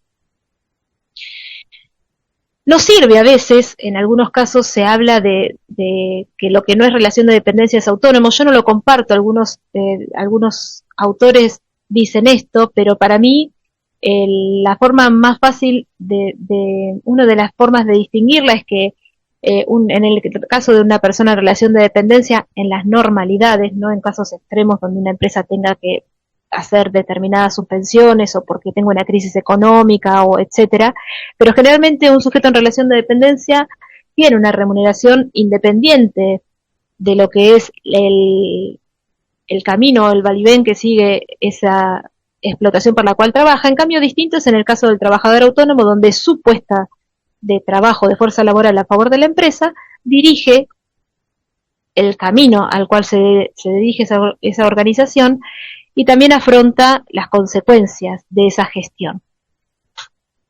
Acá también me permito que vamos a ver que cuando aperturemos el régimen de autónomo en las distintas categorías, nos vamos a encontrar con que el régimen de autónomo puede ser un trabajador, como dijimos hace un rato, que era monotributista, que tenía una explotación unipersonal y pasa a ser responsable inscripto, por lo cual se inscribe en el régimen de autónomo. Puede ser también un integrante de una sociedad que realiza la conducción, la dirección, la gestión, la administración de esa empresa, un director, determinados socios según el tipo societario. Y en este caso puntual es donde aparecen en algunas oportunidades las confusiones respecto al carácter que el socio tiene según el tipo jurídico y a la obligación de inscribirse como autónomo. Porque cuando nosotros vemos las distintas personas jurídicas, sabemos que tenemos sociedades de capital, como el tipo de sociedad anónima, SRL, como dijo Clau hace un ratito cuando hablaba de quiénes eran los sujetos obligados a realizar determinados trámites en las SRL, tales como los socios gerentes. Tenemos sociedades colectivas, tenemos otro tipo de entidades que no están en la ley de sociedades, pero por ejemplo las cooperativas. Y en todas estas personas jurídicas a veces aparecen determinados efectos del tipo societario. Por ejemplo, en la SRL, un carácter de responsabilidad solidaria, ilimitada, perdón. En el caso de otro tipo de sociedades aparece la responsabilidad ilimitada. Entonces confundimos que el que tiene mucha responsabilidad o determinado tipo de responsabilidad está obligado a autónomo y no. En realidad nosotros tenemos que siempre guiarnos por este hecho imponible que definimos hace un rato, que es el ejercicio de una actividad productiva, económica, que sea yo soy el titular de mi explotación y yo soy persona humana Estela Maris, compro y vendo determinados productos con mi quit, y yo soy la que manejo los proveedores, yo soy la que contrato personal, yo soy la que gestiona ese negocio. En el caso de una sociedad anónima será el director, que es el que ejecuta determinadas funciones, el que decide el camino de la sociedad.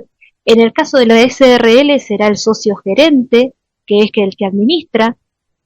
Hay algunos socios que no tienen este carácter, por lo cual habrá que ver si corresponde o no la inscripción en autónomo. Pero siempre definamos y tengamos presente que para que exista la obligación de inscribirse en autónomo, tiene que haber una actividad, un trabajo, una puesta de fuerza del sujeto a favor de esta persona jurídica. Eso para mí es muy importante.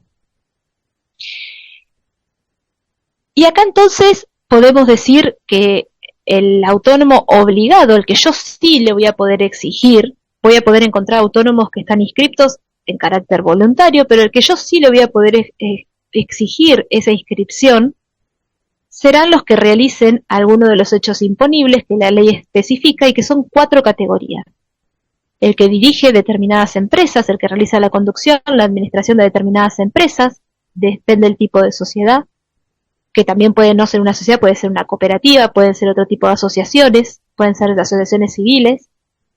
Profesionales graduados, aquí tenemos que hacer mención de que existe la excepción para determinados profesionales que están colegiados, que lo vemos más fácil en el régimen del monotributo, pero también el régimen de autónomo, que es en realidad el monotributo surge de esta simplificación para estos 3 impuestos, pero hay profesionales que tienen obligación de caja propia, por lo cual podrían estar eximidos de pagar el régimen de autónomo, pero también hay una categoría para aquellos que no la tienen, que están obligados a inscribirse por el ejercicio de su actividad. Los productores de seguro, que fueron los últimos que se incorporaron en determinadas como una categoría dentro de este régimen, y después otro tipo de actividades lucrativas, ¿no? Que acá englobaríamos a aquellos que realizan una actividad comercial a nombre propio. Estos están obligados al CIPA, y no se les, la obligatoriedad surge de que esos aportes a futuro puedan darle un beneficio social una vez que sea necesario. Después tenemos algunas afiliaciones voluntarias, que podría ser aquellos integrantes de sociedades que no tienen puesta de fuerza laboral a favor de estas entidades, que pueden elegir por una afiliación voluntaria. Podemos considerar también determinados titulares de sucesiones indivisas, porque si la sucesión indivisa es desarrolladora de una actividad lucrativa, ya estaríamos obligados, pero si fuera una sucesión indivisa como continuadora del causante al mero efecto de distribución de determinados bienes, no sería obligado. Y las amas de casa, que es otro de los casos en que pueden hacer una afiliación voluntaria. Hoy, entre las cosas que Clau nos explicó, nos hablaba de cambios en la QUIT, la eliminación de la CDI, que permanecía para determinados casos, Y acá también en el régimen de autónomo vamos a ver que existe una situación especial con aquellos sujetos que son extranjeros, que por algún motivo trabajan en el país. La norma establece como excepción a la inscripción en autónomo el ejercicio de una profesión de un sujeto investigador o de algún técnico que realice tareas en el país que sea extranjero, que esté en el país por menos de 2 años y que no está obligado a inscribirse. ¿Y por qué hace la observación? Porque el hecho imponible está dado. Y entre los sujetos no dice que sean residentes en el país. Entonces el extranjero podría quedar comprendido. Entonces acá lo que hace la norma es específicamente dejar fuera de la obligatoriedad a estos casos. Y les voy a plantear otra situación parecida, pero que tiene diferencia. Un director en el extranjero de una sociedad anónima del país está obligado a inscribirse en autónomo. Aunque sea no residente, por el mero ejercicio del hecho imponible no está exceptuado y al realizar la dirección de una sociedad dentro del país está obligado. De la misma forma, si yo tengo una SRL con 2 socios gerentes, uno que es residente del país y uno que está fuera, queda abarcado por la obligación de la inscripción en el régimen de autónomo. Cuando nosotros vemos este artículo 2 de la 24.24.1, tenemos el inciso A, que es el que habla de la relación de dependencia, y el inciso B, que habla del trabajo autónomo independiente, y después el artículo 5 nos hace dice cómo tenemos que considerar la situación donde un sujeto esté abarcado por el inciso A y el inciso B, porque puede ser que yo trabaje para este organismo y que además, mientras que no exista un conflicto de intereses, tenga una actividad independiente o tenga vamos a ir al caso más sencillo de un profesional independiente, porque tal vez cuando hablamos de ejercicio de dirección o conducción de sociedades se nos complejiza un poco el caso. Pero supongamos que yo soy médico que trabajo en relación de dependencia para un hospital, pero además tengo mi consultorio. Y no aporto, bueno, en el caso de los médicos tienen una caja obligatoria, pero se me están ocurriendo todos ejemplos no aplicables. Bueno, volvamos a un caso hipotético donde yo trabajo en relación de dependencia de una empresa y además tengo mi estudio personal por otro tema. Entonces el artículo 5 nos dice que en esos casos el sujeto estará obligado a ingresar por ambos regímenes, no puede quedar exceptuado de ingresar en su rol de autónomo porque dice que tiene una relación de dependencia, no pasa como en el caso del monotributo. Tiene que ejercer por su actividad independiente también la inscripción en el régimen de autónomo. Acá vamos a ver hoy en día, así como nosotros dijimos que cada impuesto tiene elementos, nosotros también vamos a ver cuánto es lo que tiene que pagar cada sujeto autónomo por su inscripción en el régimen. Y para ello lo primero que tenemos que hacer es definir en qué tabla encuadra ese sujeto autónomo. Nosotros dijimos que los autónomos se distinguían en 4 categorías: los obligados, y por otro lado teníamos los sujetos que voluntariamente podían ingresar al régimen. Los obligados, esas 4 categorías, las vamos a tener que encuadrar en alguna de estas 4 tablas. Diría 3 tablas, la 1, la 2 y la 3, porque la cuarta está definida para afiliaciones voluntarias. Cada una de esas tablas tiene adentro categorías. Por ejemplo, la tabla primera está destinada a la dirección, administración o conducción de sociedades. Ese sería el hecho imponible de esa tabla. La tabla 2 está hablando de aquellas, digamos, el ejercicio de determinadas profesiones, porque estoy hablando de la prestación o locación de servicios, mientras que estas actividades no sea una dirección o conducción de empresa. La tabla 3 está abocada más que nada a las explotaciones unipersonales comerciales, porque las prestaciones de servicio quedarían en la tabla 2. La tabla 3 está destinada más que nada a aquellas explotaciones unipersonales donde el sujeto realiza, por ejemplo, el caso más común, una actividad comercial. Entonces, lo primero que yo tengo que hacer es definir, por ejemplo, productor de seguros entraría en la tabla 2. Yo tengo que definir profesionales, estaría en la tabla 2. ¿Qué tabla me corresponde? Una vez que yo encuentro esa tabla, tengo que mirar la segunda variable, que es qué cantidad de ingresos brutos tuvo ese sujeto en el ejercicio calendario anterior. Esto sucede puntualmente cuando existe lo que después vamos a ver, una recategorización. Cuando el contribuyente se inscribe por primera vez, claramente no va a existir este parámetro, en principio, ¿no? Porque si pasa del monotributo al régimen general, ahí sí, pero en el principio no lo vamos a tener porque no va a haber ingresos del año calendario anterior. Entonces, generalmente cuando se sucede la inscripción del autónomo, lo importante es determinar la tabla y después ver en qué categoría mínima debe ingresar. Cuando yo paso de, por ejemplo, al monotributo al régimen de autónomo, ahí sí puedo utilizar el análisis del periodo calendario inmediato anterior. De la misma forma que cada año, después vamos a informarnos, tenemos que realizar una recategorización que nos va a hacer calcular cuáles fueron los ingresos del año anterior, los ingresos brutos. Fíjense que los valores son bastante bajos, por lo cual generalmente las tablas más pequeñas en numeración romana se utilizan para el inicio de actividades y después el sujeto pasa a las tablas más altas generalmente. Y otro tema que yo quería compartir con ustedes en esta pantalla tiene que ver con que estas tablas y estas categorías existen desde el año 2006. Anteriormente, nosotros teníamos tablas con letras. Eran varias tablas con distintas letras. Y si hoy ustedes van al sitio web del organismo, al sector de autónomos, cuando vean los valores que yo traje acá en este lugar, porque tienen actualizaciones mensuales, vean estos valores, van a encontrar que además de estas categorías, van a existir una tabla abajo que se consignan los mismos números romanos del 1 al 5 con un prima que está destinado puntualmente a un incremento de un 3% en el aporte por actividades riesgosas o penosas que tengan algún régimen diferencial.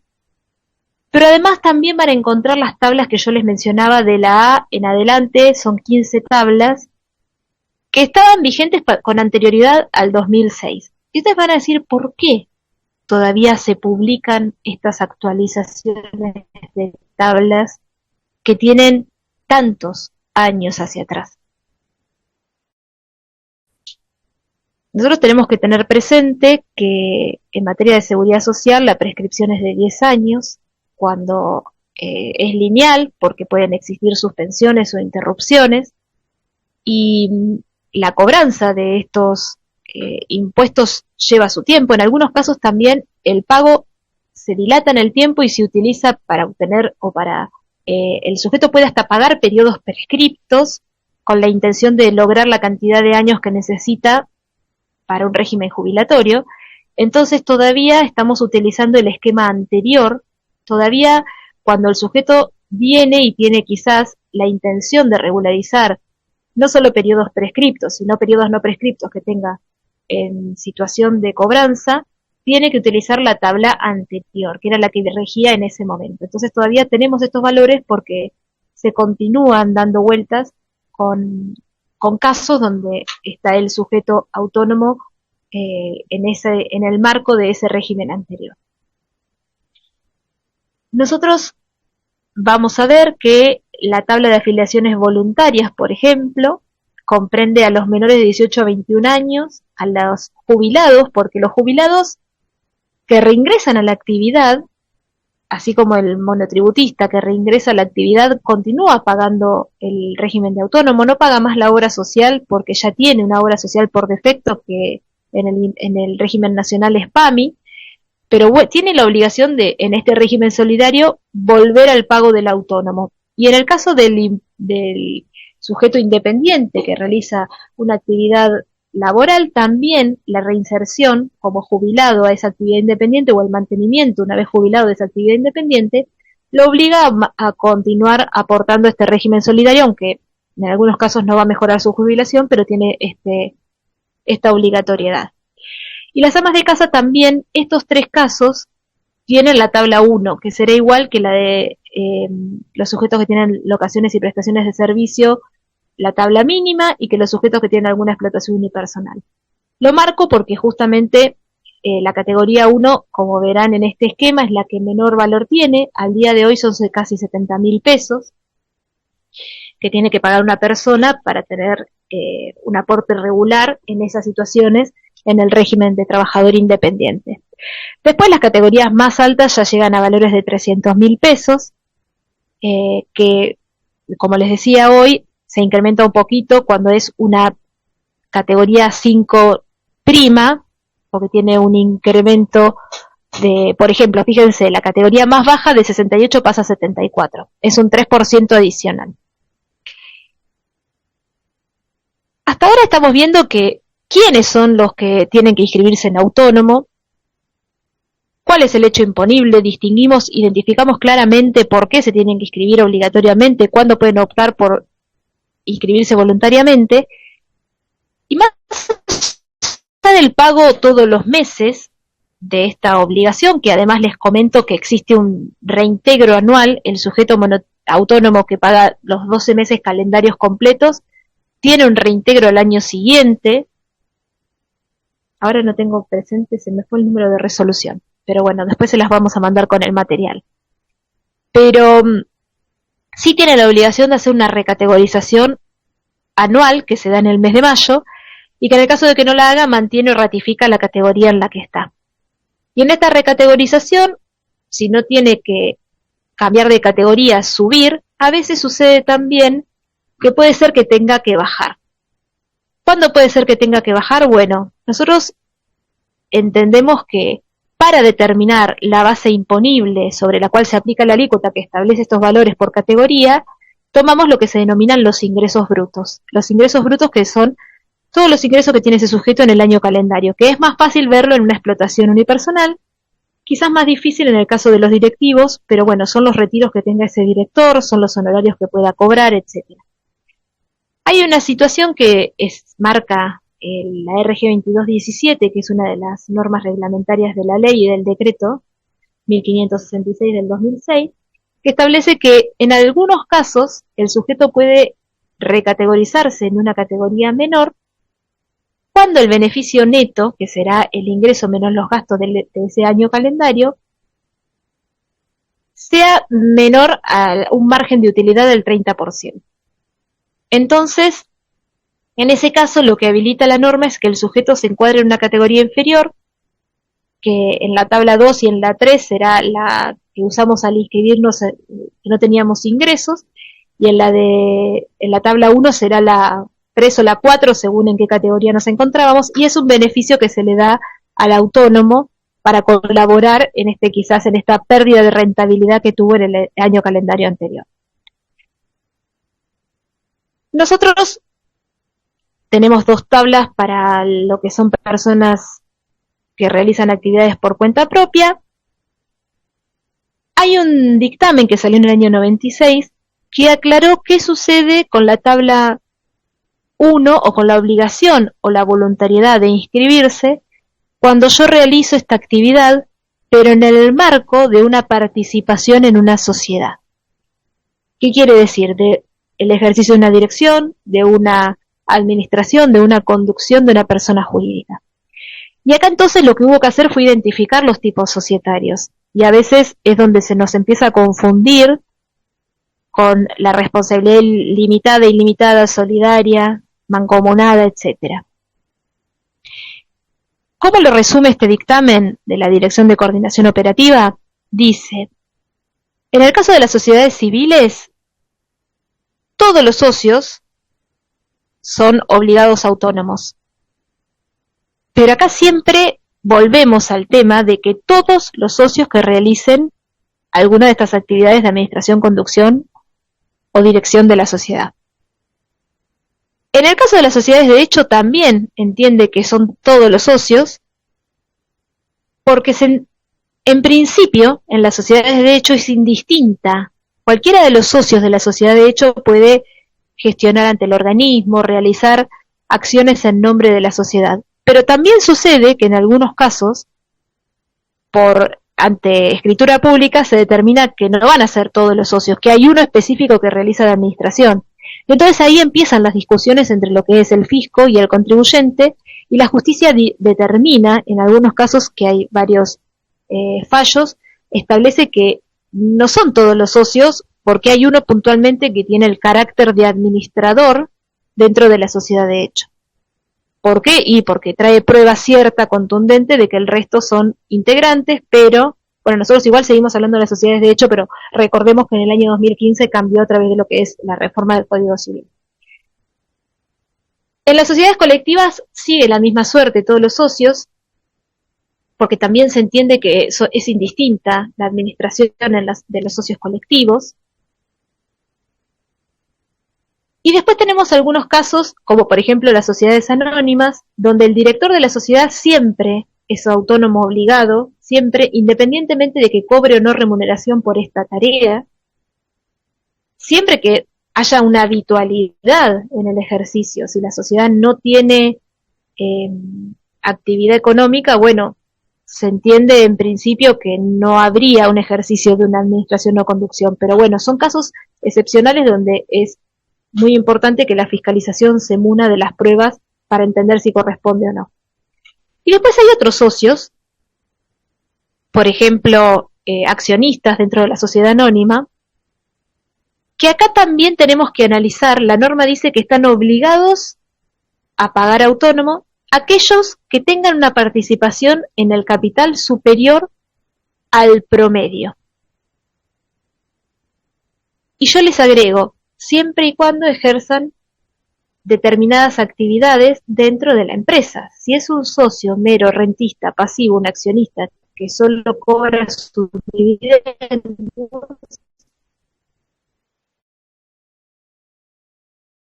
no tiene determinadas tareas dentro de la empresa porque atienden el mostrador, pero tampoco tiene mayor participación mayor al promedio, tampoco está obligado a autónomo. Irá por el régimen de relación de dependencia. Acá sí se evidencia que en realidad no solamente yo tengo una apuesta de mi fuerza laboral a favor de la sociedad, sino que al tener más del promedio de la participación que otros, mi gestión o mi puesta de trabajo no es solamente una mera atención al público, como dije recién, en carácter de vendedor, sino que también influyo en las decisiones. Hay una presunción de que ese exceso de participación respecto del promedio me da como esta directiva o la posibilidad de administrar o de influenciar en el riesgo o en las decisiones de la empresa. En la SRL se sucede algo similar. El socio gerente está obligado, el socio no gerente, si trabaja en la SRL, tenemos que ver si tiene una participación superior al promedio, si no, no va a estar dada la obligatoriedad, va a ser voluntario o puede ir por relación de dependencia. Y en estos casos, yo no lo mencioné, pero hay un inciso, el inciso D, que agrega también las situaciones donde pueden ser familiares los integrantes de esta sociedad. Y en el caso de que sean familiares y trabajen en la empresa, trabajen no solamente dirigiendo la sociedad, sino que tengan algún tipo de puesta a disposición de la empresa. Lo destaco y lo recalco porque este inciso D hay que leerlo con el acápite del artículo 2, segundo, que dice el ejercicio de una actividad que no esté comprendida dentro del inciso A, que es el desarrollo de la actividad en relación de dependencia. Y en algunos casos dice puntualmente quien ejerce la dirección, y más abajo dice quienes sean socios de una sociedad vinculados por un lazo de consanguineidad, familia, etcétera, pero que realicen una actividad dentro de la empresa. En otros tipos de sociedades, por ejemplo de capital e industria, el socio capitalista comanditado está obligado porque ellos son los que conducen este tipo de sociedades. Los industriales que ponen su fuerza de trabajo estarán obligados si se está escuchando mal, ¿no? Porque se abrió un micrófono. No, perdón, pensé que me querían decir algo respecto No, está perfecto. Ay, gracias, Clau, porque siempre suelo tener problemas con el audio. Bueno, les decía entonces que en el caso de los industriales que ponen su fuerza laboral, ahí ya la norma entiende que estarán obligados si tienen una participación superior al promedio, porque esto es lo que los lleva a poder tener una influencia en las decisiones del ente. Después tenemos la posibilidad de que el sujeto en forma voluntaria se adhiera. Fíjense que en la SRL los socios no gerentes tal vez que trabajan o que realizan una actividad o no, pueden inscribirse voluntariamente en pos de tener un beneficio jubilatorio a futuro. Y si fueran socios no gerentes y trabajan en la empresa, sí están obligados a estar en relación de dependencia. El régimen autónomo es voluntario, pero sí están obligados, porque existe una relación laboral, a estar declarados dentro del régimen de relación de dependencia. Este dictamen tiene su tiempo, pero todavía se sigue utilizando porque es lo más descriptivo, lo más lineal para poder entender los distintos tipos societarios y la obligación de autónomo. Cuando armábamos esta jornada con Claudia, decíamos hay mucho en lo que es opiniones del organismo, dictámenes, hay muchos fallos vinculados con el régimen de autónomo. Algunos, por ejemplo, los que tenemos acá en la pantalla, nos habla de que obviamente, como en todo, nosotros en este régimen puntual tenemos que juntar los elementos para poder establecer, hay fallos para poder establecer la obligatoriedad del pago de autónomo. Hay algunos fallos emblemáticos tipo living case, como el caso del director suplente. El director suplente no está obligado al pago de autónomo, excepto cuando esté ejerciendo la actividad. Si el director se va y el suplente pasa por un corto plazo de licencia a ejercer la actividad, en ese periodo está obligado al pago de autónomo. Mientras que ella sea suplente y no realice tareas de dirección, no está obligado al pago de autónomo. Otros fallos, como por ejemplo el que yo ya lo comenté, la situación, pero que ustedes ven en pantalla, el caso Mas o el caso Berra, donde dice que el sujeto pasivo, por el mero hecho de ser socio, no está obligado a inscribirse en autónomo. Tiene que existir este hecho imponible que definimos que es la apuesta del trabajo a favor del ente.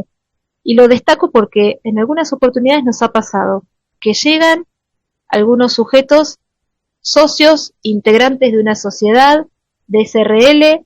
La sociedad tiene vinculación familiar porque son 3 hijos, el padre y 3 hijos, y que conforman esa sociedad, se inscriben en los distintos impuestos, y la duda es si tienen que inscribirse como autónomo. Bueno, en principio, este lazo sanguíneo los obliga si ejercen actividades todos dentro de la explotación.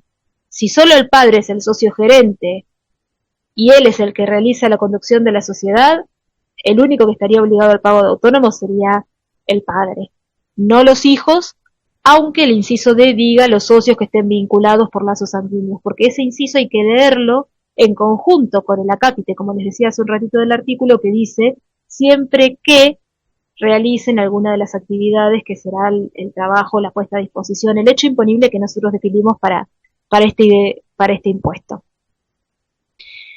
Bueno, estoy pensando si me acuerdo de alguna otra cosa que me haya quedado comentarles.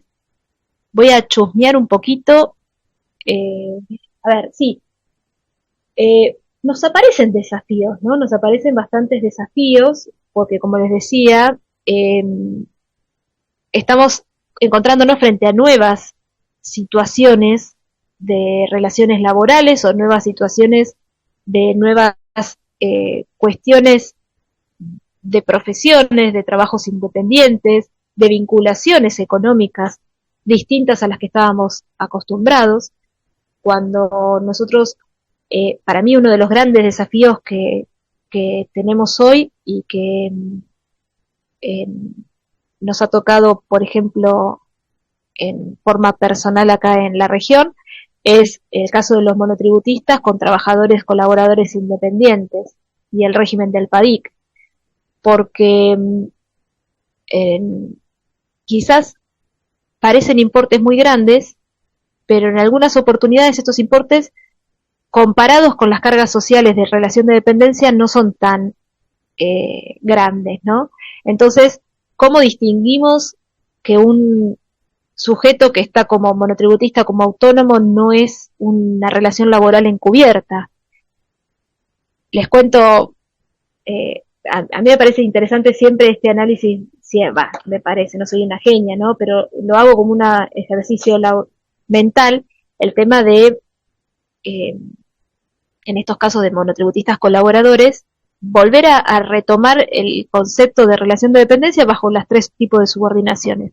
Y les cuento un caso testigo donde había un acta de infracción por falta de alta temprana, hay un sumario abierto para aplicar la sanción, empezamos a analizar el caso, eran todos monotributistas colaboradores que se habían dado de alta ese mismo día, después de que se les hizo el acta por falta de CAT, pero buceando un poquito más en el EFISCO, encontramos que esos monotributistas colaboradores independientes, más allá de que la actividad propiamente no daba para la figura de colaborador independiente, porque no había asunción de propio riesgo, era un comercio y ellos atendían, no había situaciones que definan al carácter autónomo, ¿no?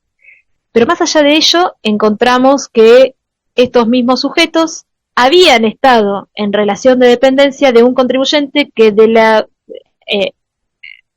de casualidad no, sino que por fraude a esta figura, fraude laboral, tenía el mismo domicilio donde estaba el monotributista que ahora tenía los colaboradores independientes. Entonces, bueno, en muchas oportunidades el gran desafío, como decíamos al principio, es detectar cuando una relación es de dependencia versus una relación independiente y, como segunda instancia, saber cómo encuadrar al sujeto que está dentro del régimen de autónomo o que tiene que estar en el régimen de autónomo porque salió del monotributo o porque nunca se inscribió y lo detectamos o porque vemos que está en autónomo y nos dicen que está mal categorizado y nos mandan la fisca para que veamos si está bien categorizado o no. Identificar bien cuáles son los hechos imponibles y en qué categorías se encuadran y cómo se miden estas categorías para saber cuál es el ajuste o la situación que da lugar a que se encuadre de la forma que corresponde o no. Un poquito se nos hizo re la hora, creo que nunca, por lo menos con mi partener, nunca estuvimos 2 horas en estos espacios, así que, bueno, un poquito esto era lo que queríamos compartir con ustedes para este inicio de jornada. Algunos temas tienen larga data, pero tomarnos el tiempo como para volver a retomarlos, para recordar algunas cosas que... bueno, acá, mira, muy interesante. Está muy bien lo que dice Jorge Luis. Te agradezco un montón. Mira, es para dialogar, pero puede ser que Seguridad Social Autónomo no sea un impuesto, ya que impuesto, ganancia, finanzas, gasto. Sí, exacto. En realidad hay definiciones que dicen que el tributo es todo aquello, uno quizás en términos independientes, o usa sinónimos, tributos, impuestos.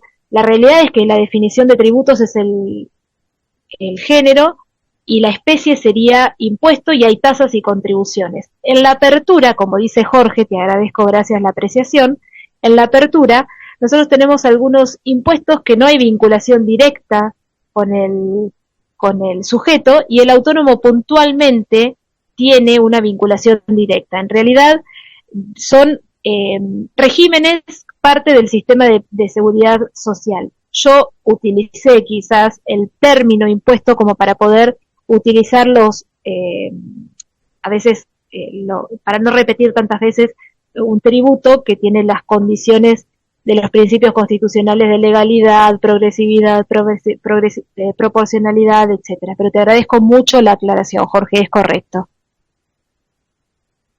Hay un dictamen interesante, este justamente es el que trabajamos recién, el 34 del 96, así que, bueno, Jorge, la próxima estás invitado a venir a dar la capacitación con nosotros porque se ve que tenés conocimiento del tema. Gracias. Sí, muy bien, correcto. ¿Qué pasaría en el supuesto caso de una persona que fue nombrada como director, la cual se demuestra que no tuvo actividad? ¿Persiste la obligatoriedad? Bueno, Geraldine, esto está buenísimo. como es un régimen que mantiene valores actualizados, suele hacerse un importe muy grande en lo que es los juicios de ejecución fiscal. Y en algunas oportunidades se presenta, yo no quise, eran bastante introductorio, lo que, como les decía, lo quise hacer bastante llano, quizás se puede profundizar mucho más, en algunos casos hasta cuando uno adquiere, hay una ley puntual que cuando uno adquiere el beneficio jubilatorio puede renunciar a determinados periodos de autónomos porque se hacen en algunos casos situaciones incobrables. Hoy salió un fallo que dice que podemos ejecutar aún en la quiebra las deudas de autónomos, ¿no? Y sustenta en este régimen solidario de lo importante de lo que es el esquema previsional. Entonces, me parece que lo importante acá, en principio, cuando una sociedad se inscribe, si no hay actividades, aunque esté designado un director, el criterio es que si la sociedad no inició actividades, no estaría obligado al pago de autónomos.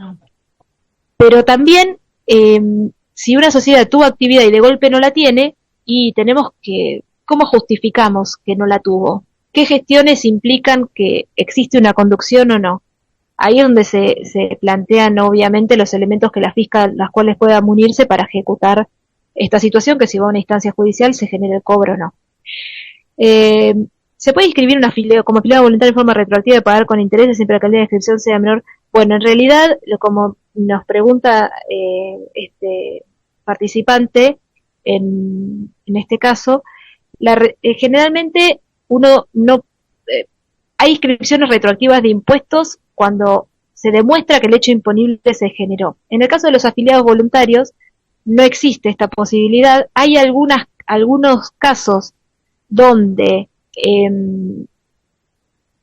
el sujeto en algunas moratorias puede como generar algunas situaciones, pero en principio la respuesta yo diría que para no prestar a confusión diría que no.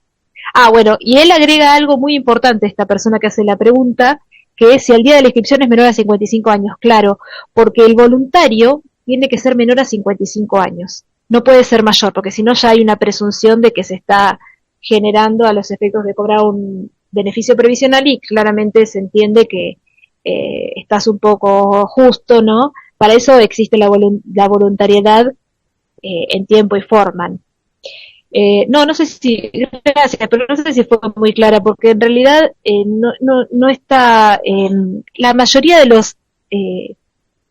los impuestos no se pueden dar de alta en forma retroactiva, excepto que se verifique el hecho imponible.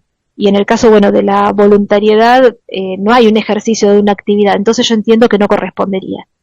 Pero bueno, esto es más un criterio personal que tendría que buscar a ver si hay alguna opinión institucional. Augusto nos dice, un director suplente de una SA, pero que posee el 85%. ¿Qué sucede en este caso? Y ahí, ¿qué haríamos, Augusto? ¿Qué miraríamos?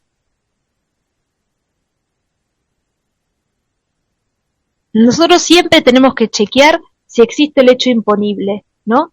Si hay un director suplente, en principio, si no ejerce, acá obviamente entra la discusión. ¿Qué podemos hacer? Y podemos mirar, bueno, si trabaja administrado está obligado entonces, porque tiene más porcentaje del promedio en el capital. Pero ahí está la respuesta misma, ¿no?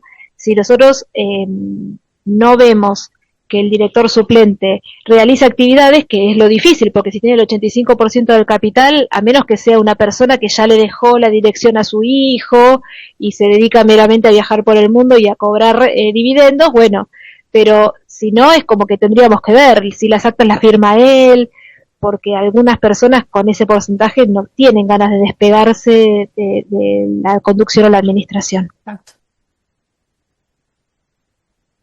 ¿Qué diferencia en cuanto a la obligatoriedad del pago de autónomo entre vicepresidente y un director suplente?